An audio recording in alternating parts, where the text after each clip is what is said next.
From Transport Topics in Washington, D.C., this is Road Signs.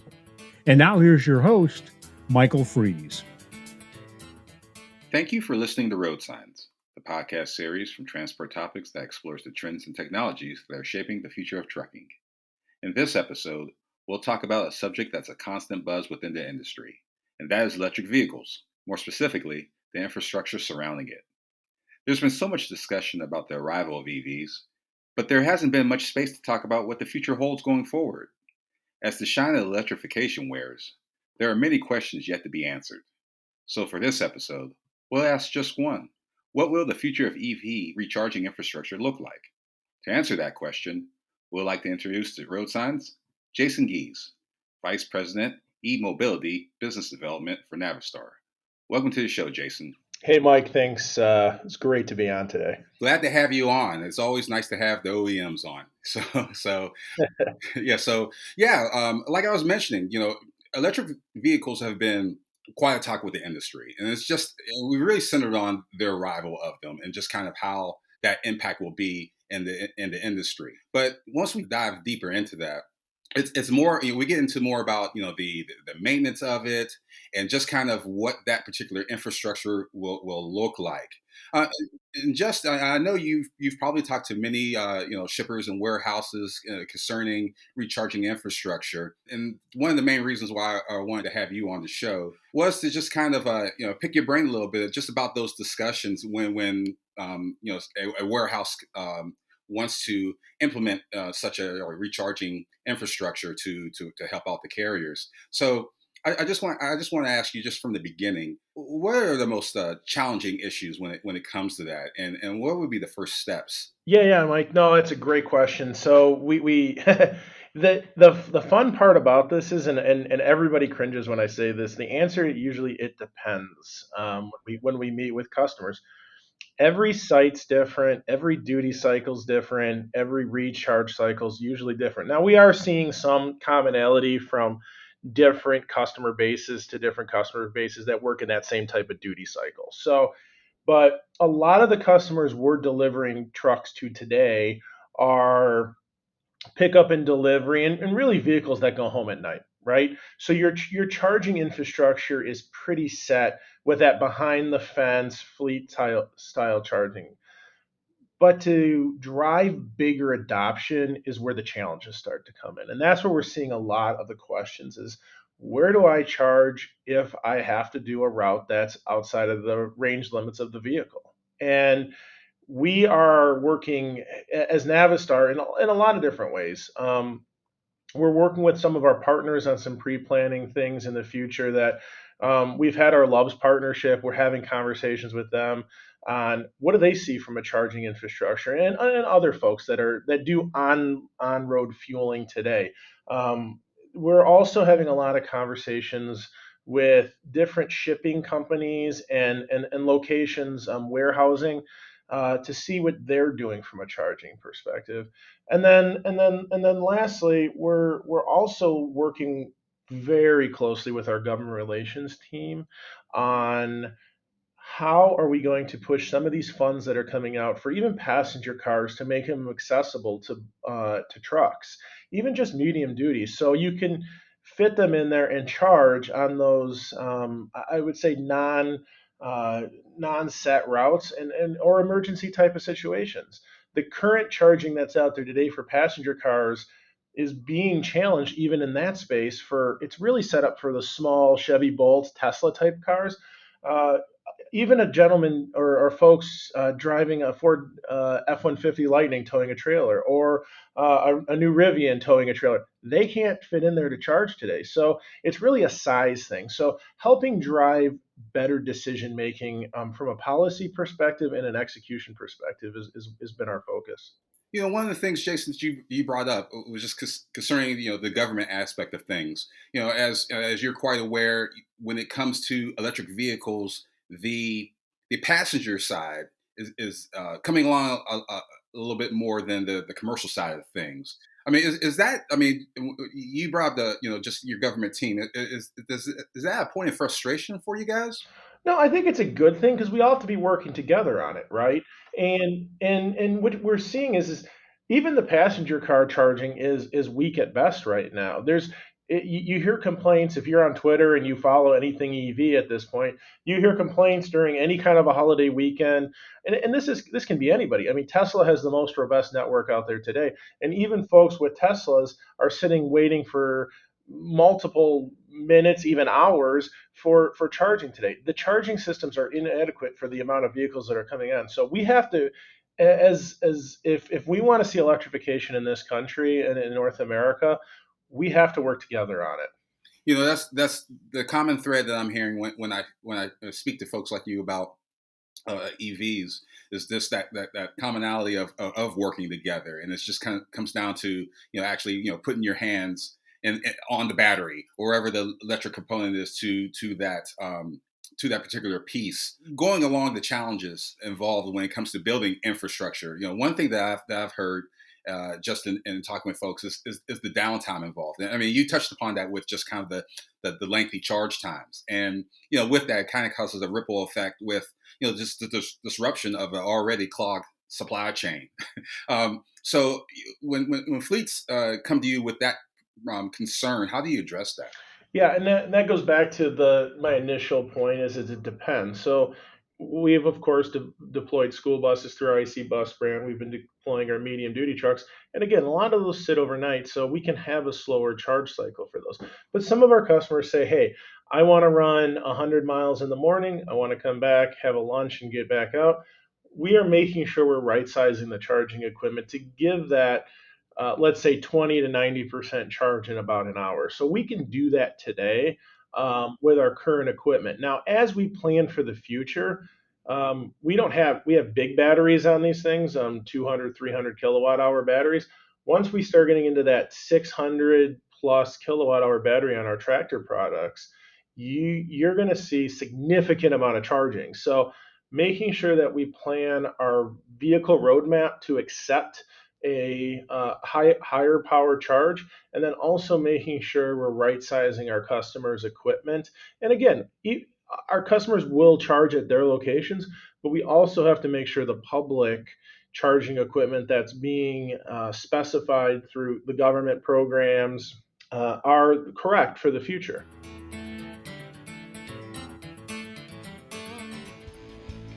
Penske never stops moving forward, monitoring every mile driven, every wrench turned, and every shipment delivered. Penske gains unique insight on managing the most challenging transportation demands. That includes identifying and fixing hidden stress points in supply chains and commercial fleets before they become a problem. Visit gopenske.com to see how Penske's practical innovation and customized solutions can help you not just adapt, but gain ground at every turn.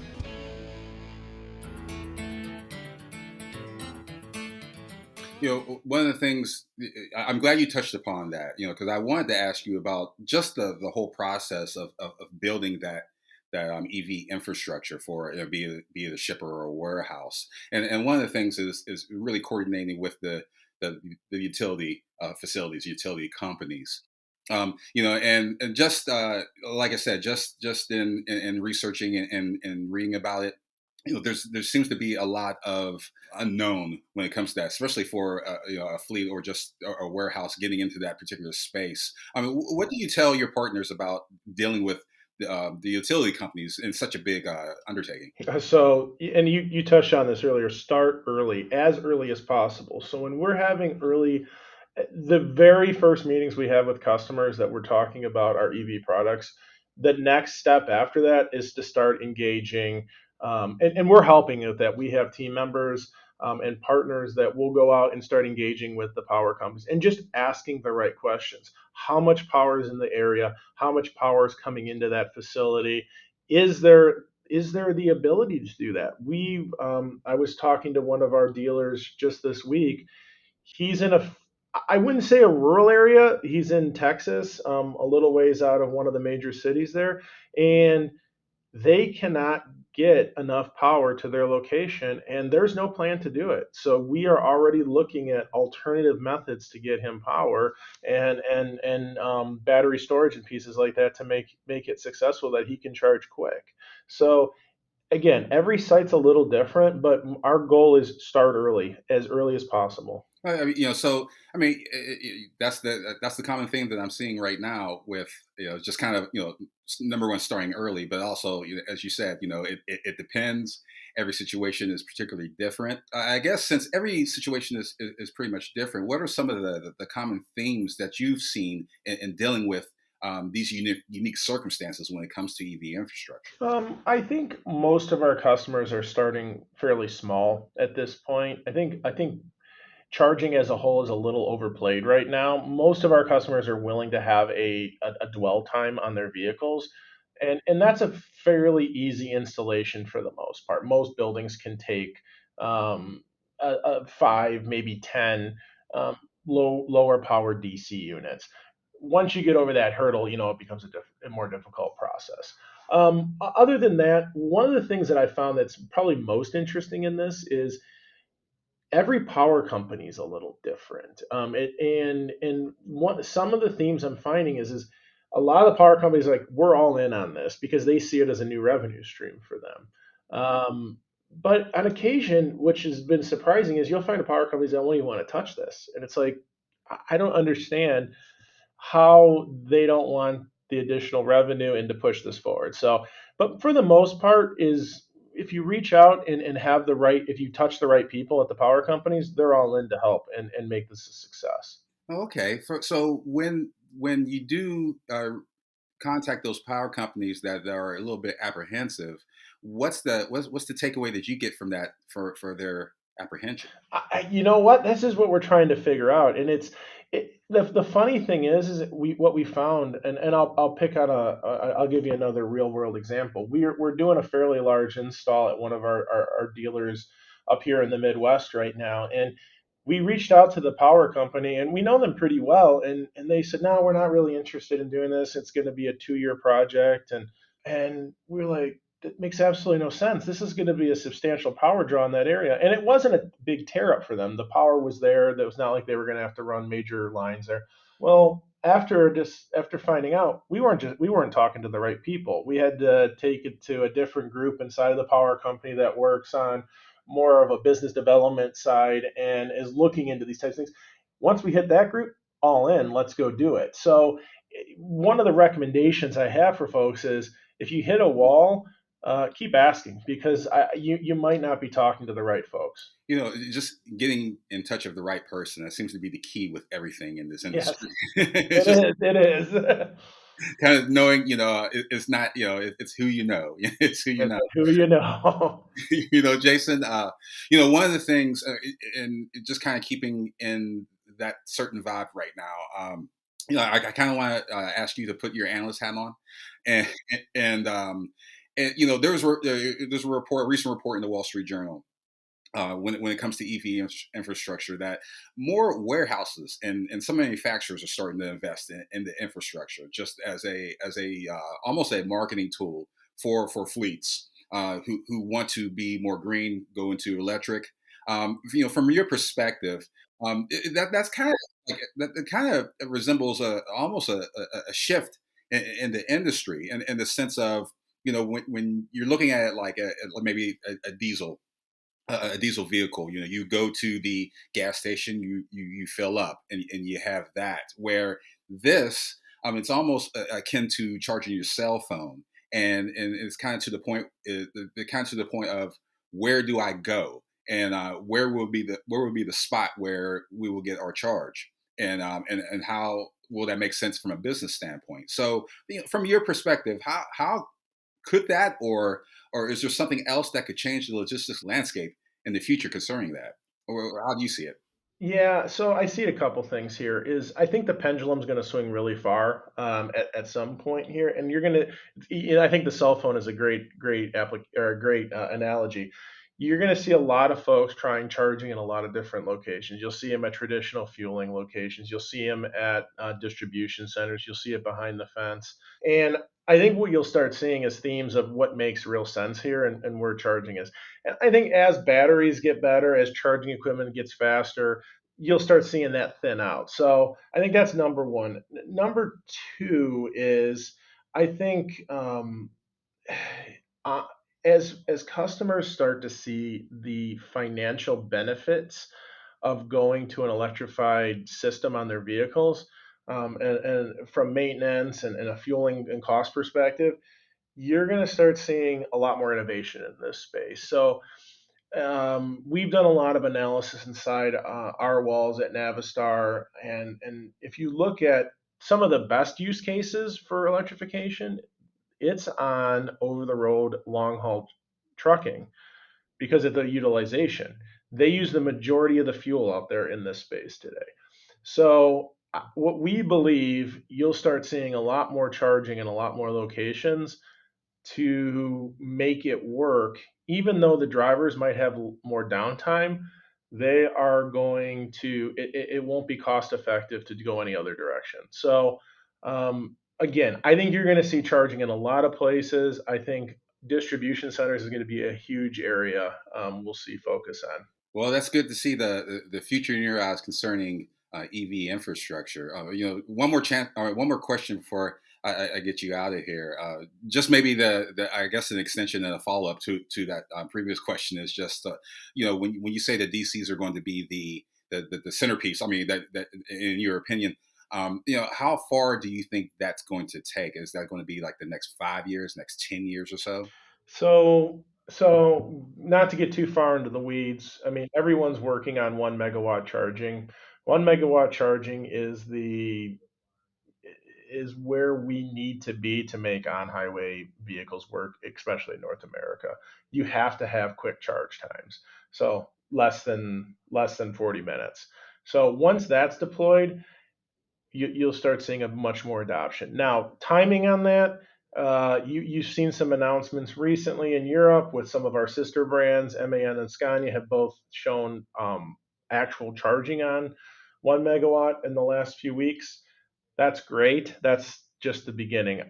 From my crystal ball, I think it's a 27 to 30 when you'll start seeing some real adoption on it, and then vehicles that can actually accept it. I think there's a lot of work we have to do both on the vehicle side, the charger manufacturer side, to make it any kind of scale adoption. We've been speaking with Jason Geis, Vice President of eMobility Business Development for Navistar. Jason, it was a pleasure having you on. Thanks for making us smarter. Learned a lot about EV infrastructure and just the challenges ahead. Thank you for coming on. Thanks, Mike. It was a wonderful time. Penske never stops moving forward, monitoring every mile driven, every wrench turned, and every shipment delivered. Penske gains unique insight on managing the most challenging transportation demands. That includes identifying and fixing hidden stress points in supply chains and commercial fleets before they become a problem. Visit gopenske.com to see how Penske's practical innovation and customized solutions can help you not just adapt, but gain ground at every turn.